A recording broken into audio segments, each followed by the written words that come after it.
Thank you very much. Other than the, as I call it, the 10-year economy, which I've tried to incorporate to every answer I've given tonight, the biggest problem that we have in this state is in rural education. And when I was a kid in King Salmon, it was a hub school. Kids flew in from the villages. They didn't have to fly all the way to Mount Edgecombe or Galena or Copper Center. They would fly in, and it was a bit of a boarding school concept. And there are a lot of things we can do if we are smart about spending our capital. We can do some of those things. We can have economies of scale and combine some of these regions and have those children in those schools go to a little bit larger school that you'll do a better job at.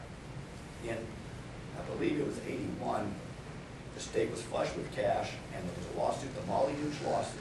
The Molly Hooch lawsuit built a little school in every little community across this state.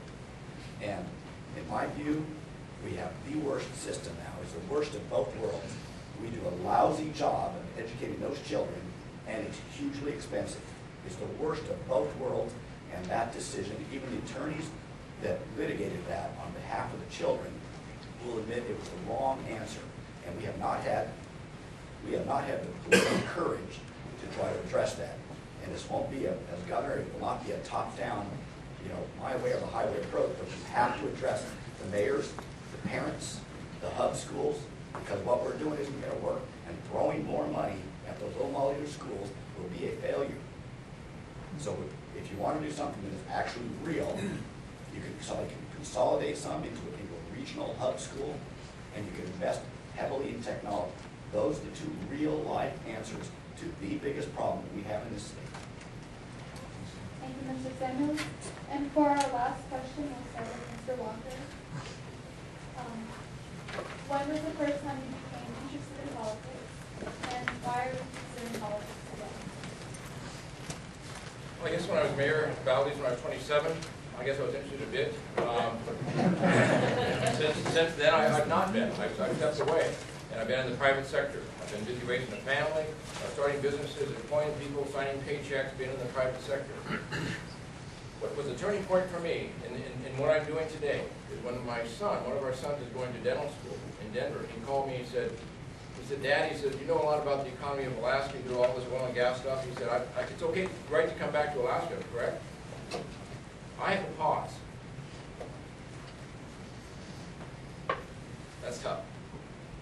I had to think, why did I pause? And then I immediately said, okay, absolutely come back. No question, come back to Alaska. Why did I have to pause? I paused because of what I know. It scares me to death of what we're facing in this state. And you don't hear a lot of politicians talking about it. I'm talking about it. I'm scared to death of the future of this state. We have a great opportunity in this state. But I'm doing this, I'm not looking for a job. I'm not looking at leaving my company, of course I will. I'm not looking at launching a political career. I'm looking at common sense solutions, take control of our future, get our economy going with all the tools we have. We have every piece we need for a robust economy. We're just stepping back waiting for somebody else to do it. That's why I'm running. I don't see anybody else that's going to step up and say, let re-election be damned. Let politics, I'm not looking at making a decision based on political down the road. I want to do what's best for Alaska. And I am scared to death we aren't going to have that. We don't have that now in the government's office. Absolutely do not. Waiting for the phone to ring is not an energy plan. That's what we have right now. Wait until somebody else solves it. I'll solve that. I'll solve that, and I'll turn this economy around. That's why I'm doing this. I need your help. Thank you very much.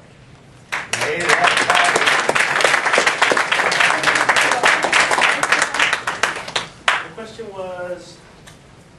When was the first time you became interested in politics, and why are you pursuing politics today? It's funny, I never thought about that question exactly like that, and I was thinking, I was 5 years old in 1963 when John Kennedy was assassinated. And I remember the profound effect it had on my family, my parents, who were I guess I would call them Kennedy Democrats, who were living in Washington, D.C. And it just shocked them, it shocked me through them. And so I guess ever since then I was aware of politics and how important they were. I decided to run for office in 2000, kind of on the spur of the moment. I woke up one morning in the spring, I was getting ready to go on a mountaineering trip, and I read in the newspaper that no one was running against the current state senator in my district. No one was going to run against him. And I was offended by that. I thought, that's not how democracy is supposed to work. And I ran upstairs, and my wife is in the back, and she'll tell you this is true. I said, honey, I'm gonna run for office. I'm gonna quit my job and run for office. And she said, you're crazy. I said, no, I'm gonna do it. And I did, and I lost. But that was okay. I came back and I won. And I learned something about how you can actually put together a strong campaign. I have worked my way up from the bottom in my life. I started off washing pots and pans on an oil rig in Cook Inlet. I started off doing DWI cases in the DA's office and ended up doing homicides. I began in the Senate under a fiercely partisan body. 8 Democrats, 12 Republicans, and they crushed every single one of our ideas. What did I do? I worked hard, and we elected a Democrat in Fairbanks that turned the Senate into a place where we could have a bipartisan coalition. I've had the gavel of the Judiciary Committee chairmanship for 4 years now, a duty I take very, very seriously. It's an honor for me to go to work every day, and I love that job. And I'm looking forward to be governor because I love this state. I think there is a very positive future. This is a great land.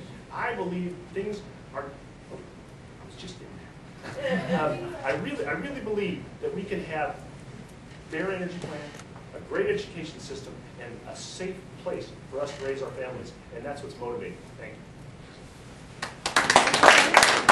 you.